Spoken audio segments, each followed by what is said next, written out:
Hello dear, अगला देखो अभी ग्रेड 9 का प्रख राष्ट्रीय सर्वेक्षण PRS 2024 सामाजिक विज्ञान का पेपर है। वीक सेकंड है। वीक कौन सा है? अभी सेकंड है। फर्स्ट वीक का हमने पहले ही अपलोड कर दिया है। जो एग्जाम 4 दिसंबर को होने वाला है, ये प्रख राष्ट्रीय सर्वेक्षण का, वो जरूर देखें आप। उसका लिंक भी आपको डिस्क्रिप्शन में मिल जाएगा। कर्क रेखा निम्नलिखित में से किस राज्य से होकर गुजरती है? कर्क रेखा भारत के 8 राज्यों से होकर गुजरती है। गुजरात से भी गुजरती है, राजस्थान से भी गुजरती है, पश्चिम बंगाल से भी गुजरती है, उत्तर प्रदेश से नहीं गुजरती है। तो इसमें 1 2 3 ऑप्शन सही है। 1 2 3, 1 2 3 ऑप्शन सही है। तो ए ऑप्शन आपका बिल्कुल क्या होगा? अभी राइट होगा। अगला देखो, श्याम ने तमिलनाडु में कन्याकुमारी का दौरा किया और महसूस किया कि कन्याकुमारी में दिन लंबे होते हैं। तो कन्याकुमारी में दिन लंबे होने का क्या कारण होगा? अभी एक याद रखना, जितना भूमध्य रेखा के हम नजदीक होंगे, दिन उतने क्या होते हैं? अभी बड़े होते हैं। अगर आप चैनल पर नए हैं तो चैनल को सब्सक्राइब कर लीजिए। आपको यहाँ पर अंग्रेजी की वर्कबुक का हल भी उपलब्ध है, ग्रामर का पोर्शन भी उपलब्ध है चैनल पर। उसका लिंक भी डिस्क्रिप्शन में आपको मिलेगा। तो यहाँ पर क्या ऑप्शन सही होगा? अभी यह भूमध्य रेखा के करीब है। सही ऑप्शन बिल्कुल राइट होगा। जितना भूमध्य रेखा के नजदीक होंगे, दिन उतने ही बड़े होते हैं, क्योंकि सूर्य ज्यादा चमकता है, धूप भी ज्यादा मिलती है, वर्षा भी ज्यादा होती है। निम्नलिखित समानांतर पर्वत श्रृंखलाओं को उत्तर से दक्षिण क्रम क्रम बताना है। उत्तर में, फिर दक्षिण में, फिर दक्षिण में, इस प्रकार क्रम बताना है। इसमें क्या आएगा? अभी सबसे पहले आएगा हिमाद्री, जहाँ पर हमेशा बर्फ टिकी रहती है, हिमाद्री। फिर हिमाचल हिमालय आएगा, फिर शिवालिक पहाड़ियाँ आएंगी सबसे अंत में। तो बे ऑप्शन आपका बिल्कुल राइट होगा। मैदानों के बारे में निम्नलिखित में से कौन सा कथन सही है? मैदान अत्यधिक उपजाऊ होते हैं, इनकी जलवायु क्या होती है? अभी अनुकूल होती है। उनमें सिंचाई की कई नदियां होती हैं, जैसे अपने गंगा नदी का मैदान, यमुना नदी का मैदान, ब्रह्मपुत्र का मैदान, सिंधु का मैदान। ये चारों ऑप्शन बिल्कुल राइट हैं। द ऑप्शन आपका क्या होगा? अभी सही होगा। नेक्स्ट देखिए, भी 5 नंबर प्रश्न क्या दिया हुआ है। निम्नलिखित युग्मों पर विचार कीजिए। वुलर झील है वो जम्मू में है, बिल्कुल राइट है। डल झील है वो श्रीनगर में है। सांबर झील है वो राजस्थान में है। जो खारे पानी की चिल्का झील है वो उड़ीसा में है, आंध्र प्रदेश में नहीं है। तो आपके 1 2 3 ऑप्शन ही सही है। तो ए ऑप्शन आपका क्या होगा? अभी राइट होगा। चिल्का झील है वो उड़ीसा में, कहाँ है भाई? उड़ीसा में है। आगे देखिए, भी 6 नंबर प्रश्न देखिए। निम्नलिखित में से कौन सी राष्ट्रीय जनसंख्या नीति NPP 2000 की विशेषता नहीं है? इसमें 14 वर्ष की आयु तक के मुफ्त और अनिवार्य स्कूली शिक्षा का प्रावधान है। ये राइट बिल्कुल है। इसका उद्देश्य शिशु मृत्यु दर को 1000 जीवित जन्मों पर 30 से कम लाना, ये भी लक्ष्य है। बच्चों का सभी टीका निवारणीय रोगों के विरुद्ध सार्वभौमिक टीकाकरण प्राप्त करना, ये भी लक्ष्य है। लड़कियों की कम उम्र में शादी को बढ़ावा देना, ये नहीं है। दे ऑप्शन है। ये तो कोई कहीं पर भी नहीं होगा, याद रखना।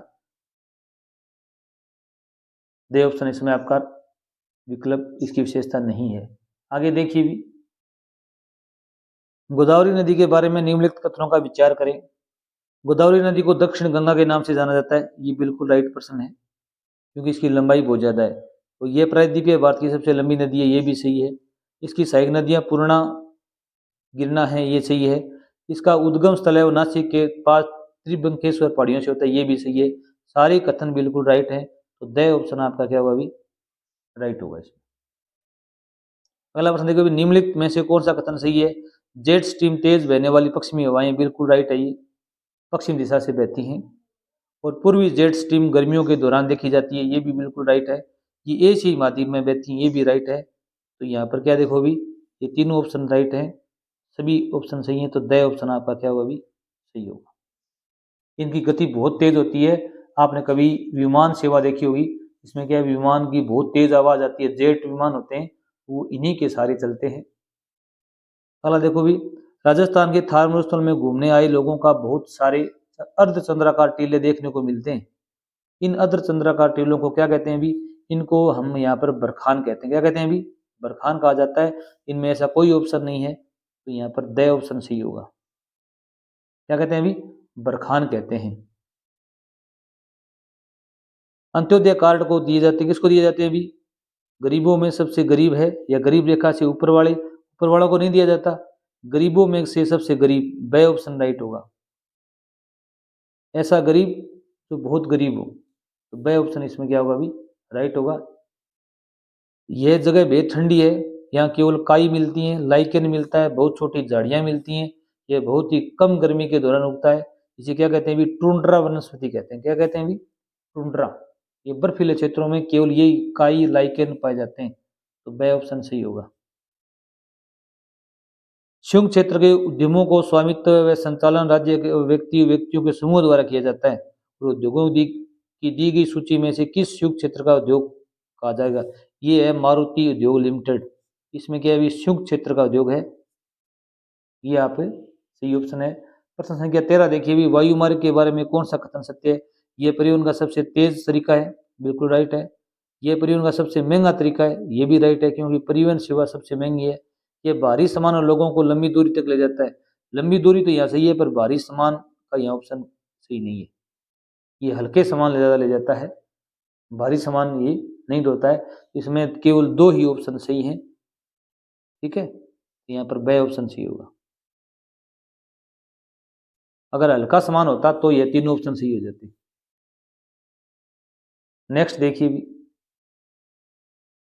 सूडान एक ऐसा देश का उदाहरण है जिसके बाहरी प्रवास के कारण जनसंख्या में कमी का अनुभव किया गया।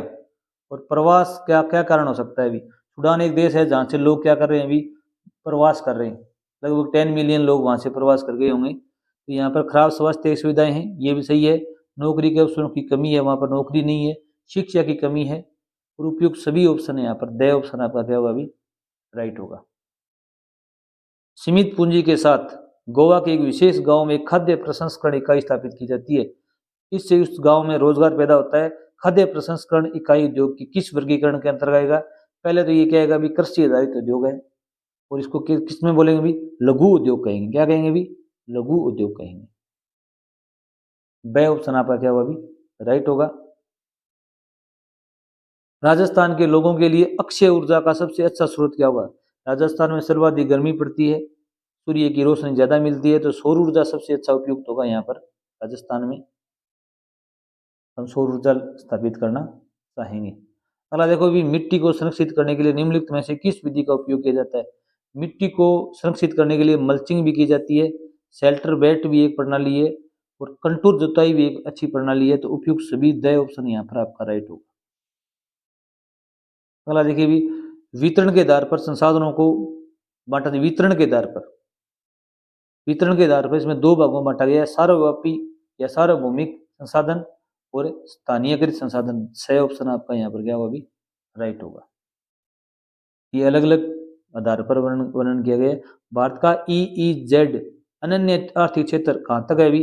ये 200 समुद्री मील तक है। समुद्र के अंदर 200 मील तक जाओगे तो अपना भारत का क्षेत्र आता है। ये जीके का बहुत बड़ा प्रश्न है। अगला देखिए भी, 20 नंबर प्रश्न, निम्नलिखित में से कौन सा कथन सत्य है? हिमालय की नदियां बर्फ से ढके हुए पहाड़ों से निकलती है, बिल्कुल राइट है। हिमालय की नदियां अपने साथ उपजाऊ जलोढ़ लाती हैं, ये भी सही है। ये समतल उत्तरी मैदानों में बहती हैं, ये भी सही है। ये जलोढ़ नहीं लाती हैं, ये गलत ऑप्शन है। तो 1 2 4 यहाँ पर देखो भी 1 2 4 बे ऑप्शन बिल्कुल राइट होगा। अगर चैनल पर नए तो चैनल को लाइक और सब्सक्राइब और शेयर जरूर करना वीडियो को। थैंक्स।